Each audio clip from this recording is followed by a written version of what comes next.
Ang duwende ng Sierra Madre. Sa isang liblib na baryo sa paanan ng Sierra Madre, may isang duwende na kilala at minamahal ng mga tao. Siya si Bagwis, isang duwende na matagal nang nakatago sa mga kagubatan ng Sierra Madre. Hindi siya katulad ng ibang duwende na mahilig maghasik ng takot, pagkus laging handa siyang tumulong.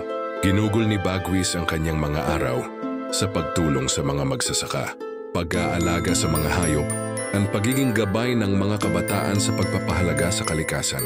Yung mga bata ay madalas siyang tinutukso at nilalaro sa ilalim ng mga punong kahoy. Tinuturuan ni Bagwis ang mga ito kung paano magtanim ng mga puno at alagaan ang mga hayop.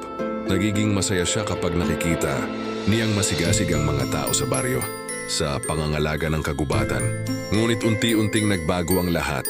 Habang lumalaki ang baryo at dumadami ang mga tao, nagsimula silang magpursige sa pagpapayaman. Yung mga pabrika at minahan ay nagsulputan sa paligid ng Sierra Madre at ang kagubatan ay nagsimulang maputol. Marami sa mga puno na tinutulungan ni Bagwis ay pinutol upang gawing kahoy para sa mga gusali at pabrika. Nagkalat na rin ang basura sa paligid. Yung mga ilog na dating malinis ay naging madumi at puno ng kemikal mula sa mga pabrika. Ang hangin ay nagsimulang magdala ng amoy ng usok at ang mga hayop na dating masaya sa kagubatan ay unti-unting nawala. Hindi nakayanan ni Bagwis ang nakitang pagkasira ng kalikasan dahil sa galit nagsimula siyang magbago. Mula sa isang mabait na duwende, siya ay naging puno ng poot. Pinagsama-sama niya ang mga kapwa duwende at engkanto at nagpasimula ng mga sumpa sa mga tao. Naging malupit ang mga hayop, nagkaroon ng bagyo at mga pagbaha. Yung Seaway natatakot na kay Bagwis. Pati mga kabataan na dati kalaro niya ay umiiwas na. Lahat ng kanyang ginugol na oras upang magtulungan ay nauwi sa pagkawasak at takot.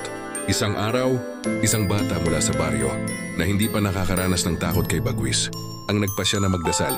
Habang tinatahak ang makakapal na kagubatan, nagdasal siya kay Bagwis.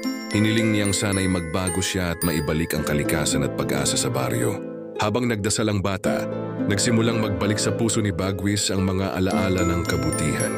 Naramdaman niya ang kalungkutan ng mga tao at hayop dulot ng kanyang galit. Napagtanto niyang hindi paghihiganti ang solusyon. Nagpasya siyang magbago at humingi ng tawad. Nagtulungan sila muli upang buhayin ang kagubatan.